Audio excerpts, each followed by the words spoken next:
करो कृपा मुझ पर हे हनुमान, जीवन भर करूं मैं तुम्हें सदा प्रणाम।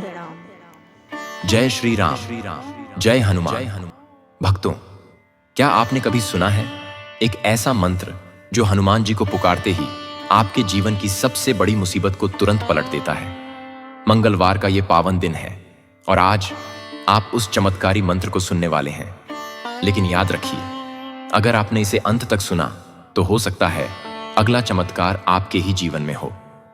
हनुमान जी, जो केवल बल के ही नहीं बल्कि बुद्धि, भक्ति और अटूट विश्वास के भी प्रतीक हैं, अपने भक्तों के हर संकट को चुटकी में समाप्त कर देते हैं। उनकी शक्ति इतनी अद्भुत है कि उनका नाम लेते ही भय, रोग, शोक और आर्थिक तंगी जीवन से सदा के लिए दूर हो जाती है।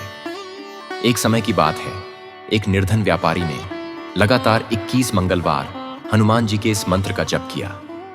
कुछ ही महीनों में जहां पहले रोटी के लिए संघर्ष था, वहीं उसका व्यापार चारों दिशाओं में फैल गया।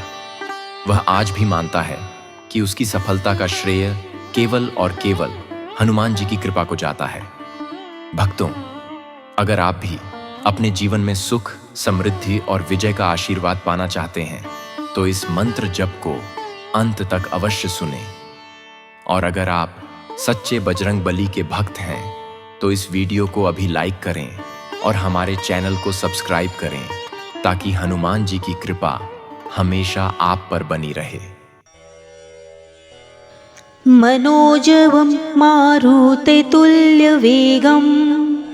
जितेन्द्रियं बुद्धिमतां वरिष्ठं वातात्मजं वानरयूथं मुख्यं श्रीरामदूतं शरणं प्रपद्ये। मनोजवं मारुततुल्यवेगं जितेन्द्रियं बुद्धिमतां वरिष्ठं वातात्मजं वानरयूथं मुख्यं श्रीरामदूतं शरणं प्रपद्ये। मनोजवं मारुततुल्यवेगं जितेन्द्रियं बुद्धिमतां वरिष्ठं वातात्मजं वानरयूथं मुख्यं श्रीरामदूतं शरणं प्रपद्ये। मनोजवं मारुततुल्यवेगं जितेन्द्रियं बुद्धिमतां वरिष्ठं वातात्मजं वानरयूथं मुख्यं श्रीरामदूतं शरणं प्रपद्ये। मनोजवं मारुततुल्यवेगं जितेन्द्रियं बुद्धिमतां वरिष्ठं वातात्मजं वानरयूथं मुख्यं श्रीरामदूतं शरणं प्रपद्ये। मनोजवं मारुततुल्यवेगं जितेन्द्रियं बुद्धिमतां वरिष्ठं वातात्मजं वानरयूथं मुख्यं श्रीरामदूतं शरणं प्रपद्ये। मनोजवं मारुततुल्यवेगं जितेन्द्रियं बुद्धिमतां वरिष्ठं वातात्मजं वानरयूथं मुख्यं श्रीरामदूतं शरणं प्रपद्ये। मनोजवं मारुततुल्यवेगं जितेन्द्रियं बुद्धिमतां वरिष्ठं वातात्मजं वानरयूथं मुख्यं श्रीरामदूतं शरणं प्रपद्ये। मनोजवं मारुततुल्यवेगं जितेन्द्रियं बुद्धिमतां वरिष्ठं वातात्मजं वानरयूथं मुख्यं श्रीरामदूतं शरणं प्रपद्ये। मनोजवं मारुततुल्यवेगं जितेन्द्रियं बुद्धिमतां वरिष्ठं वातात्मजं वानरयुथं मुख्यं श्रीरामदूतं शरणं प्रपद्ये। मनोजवं मारुततुल्यवेगं जितेन्द्रियं बुद्धिमतां वरिष्ठं वातात्मजं वानरयुथं मुख्यं श्रीरामदूतं शरणं प्रपद्ये। मनोजवं मारुततुल्यवेगं जितेन्द्रियं बुद्धिमतां वरिष्ठं वातात्मजं वानरयुथं मुख्यं श्रीरामदूतं शरणं प्रपद्ये। मनोजवं मारुततुल्यवेगं जितेन्द्रियं बुद्धिमतां वरिष्ठं वातात्मजं वानरयुथं मुख्यं श्रीरामदूतं शरणं प्रपद्ये। मनोजवं मारुततुल्यवेगं जितेन्द्रियं बुद्धिमतां वरिष्ठं वातात्मजं वानरयुथं मुख्यं श्रीरामदूतं शरणं प्रपद्ये। मनोजवं मारुततुल्यवेगं जितेन्द्रियं बुद्धिमतां वरिष्ठं वातात्मजं वानरयुथं मुख्यं श्रीरामदूतं शरणं प्रपद्ये। मनोजवं मारुततुल्यवेगं जितेन्द्रियं बुद्धिमतां वरिष्ठं वातात्मजं वानरयुथं मुख्यं श्रीरामदूतं शरणं प्रपद्ये। मनोजवं मारुततुल्यवेगं जितेन्द्रियं बुद्धिमतां वरिष्ठं वातात्मजं वानरयुथं मुख्यं श्रीरामदूतं शरणं प्रपद्ये। मनोजवं मारुततुल्यवेगं जितेन्द्रियं बुद्धिमतां वरिष्ठं वातात्मजं वानरयुथं मुख्यं श्रीरामदूतं शरणं प्रपद्ये। मनोजवं मारुततुल्यवेगं जितेन्द्रियं बुद्धिमतां वरिष्ठं वातात्मजं वानरयुथं मुख्यं श्रीरामदूतं शरणं प्रपद्ये। मनोजवं मारुततुल्यवेगं जितेन्द्रियं बुद्धिमतां वरिष्ठं वातात्मजं वानरयुथं मुख्यं श्रीरामदूतं शरणं प्रपद्ये। मनोजवं मारुततुल्यवेगं जितेन्द्रियं बुद्धिमतां वरिष्ठं वातात्मजं वानरयुथं मुख्यं श्रीरामदूतं शरणं प्रपद्ये। मनोजवं मारुततुल्यवेगं जितेन्द्रियं बुद्धिमतां वरिष्ठं वातात्मजं वानरयुथं मुख्यं श्रीरामदूतं शरणं प्रपद्ये। मनोजवं मारुततुल्यवेगं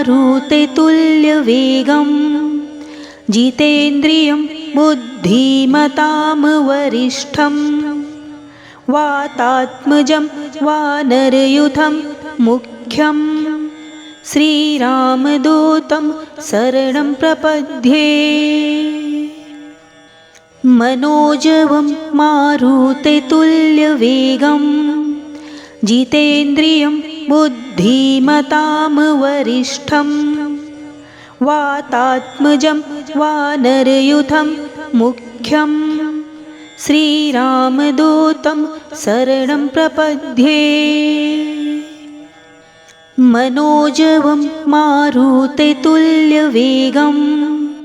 जितेन्द्रियं बुद्धिमतां वरिष्ठं वातात्मजं वानरयूथं मुख्यं श्रीरामदूतं शरणं प्रपद्ये। मनोजवं मारुततुल्यवेगं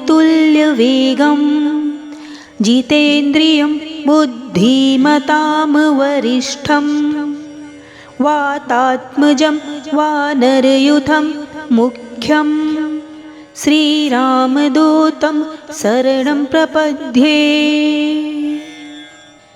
मनोजवं मारुततुल्यवेगं जितेन्द्रियं बुद्धिमतां वरिष्ठं वातात्मजं वानरयूथं मुख्यं श्रीरामदूतं शरणं प्रपद्ये। मनोजवं मारुततुल्यवेगं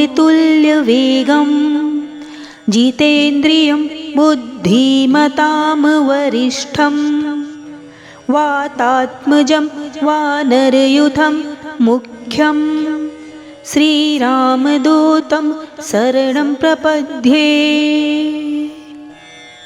मनोजवं मारुततुल्यवेगं जितेन्द्रियं बुद्धिमतां वरिष्ठं वातात्मजं वानरयूथं मुख्यं श्रीरामदूतं शरणं प्रपद्ये। मनोजवं मारुततुल्यवेगं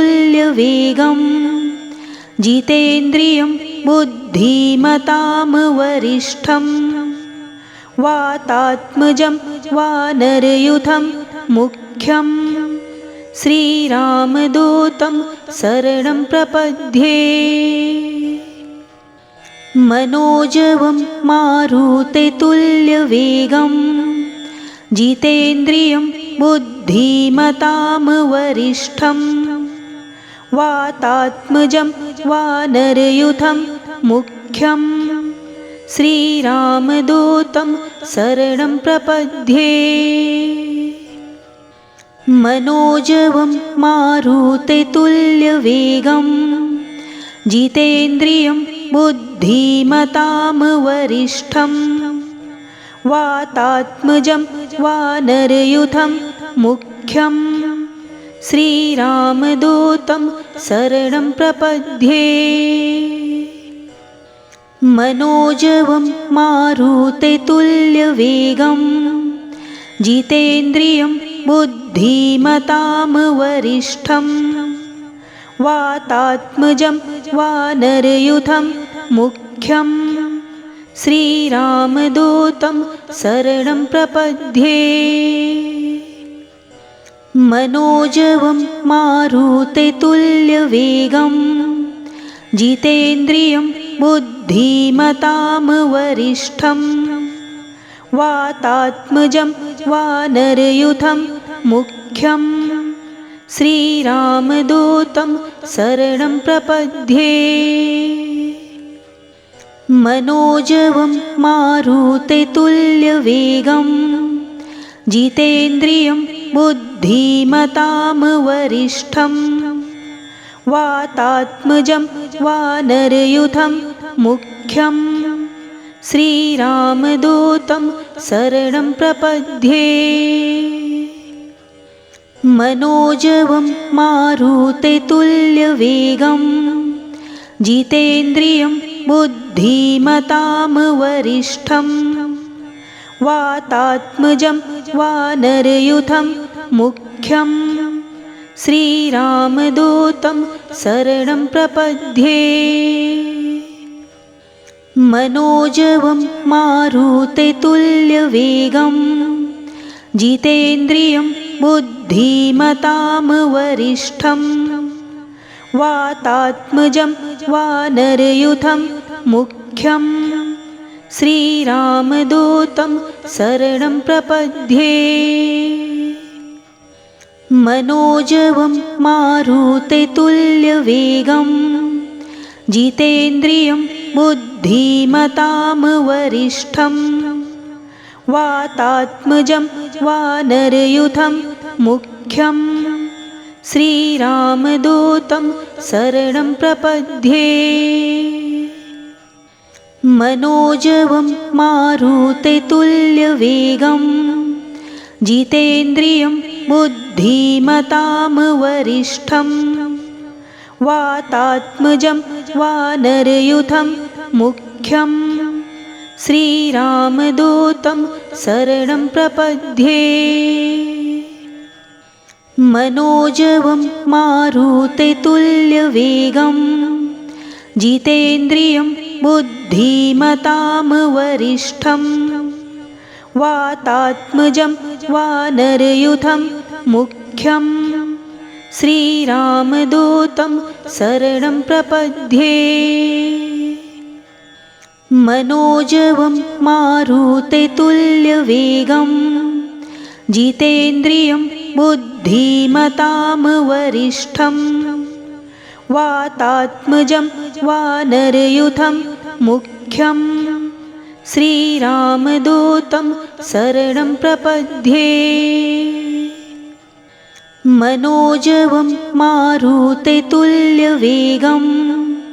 जितेन्द्रियं बुद्धिमतां वरिष्ठं वातात्मजं वानरयूथं मुख्यं श्रीरामदूतं शरणं प्रपद्ये।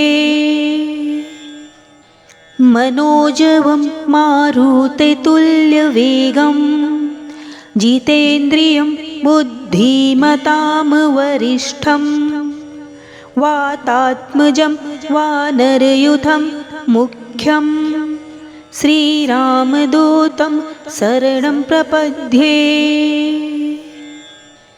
मनोजवं मारुततुल्यवेगं जितेन्द्रियं बुद्धिमतां वरिष्ठं वातात्मजं वानरयूथं मुख्यं श्रीरामदूतं शरणं प्रपद्ये। मनोजवं मारुततुल्यवेगं जितेन्द्रियं बुद्धिमतां वरिष्ठं वातात्मजं वानरयूथं मुख्यं श्रीरामदूतं शरणं प्रपद्ये। मनोजवं मारुततुल्यवेगं जितेन्द्रियं बुद्धिमतां वरिष्ठं वातात्मजं वानरयूथं मुख्यं श्रीरामदूतं शरणं प्रपद्ये। मनोजवं मारुततुल्यवेगं जितेन्द्रियं बुद्धिमतां वरिष्ठं वातात्मजं वानरयूथं मुख्यं श्रीरामदूतं शरणं प्रपद्ये।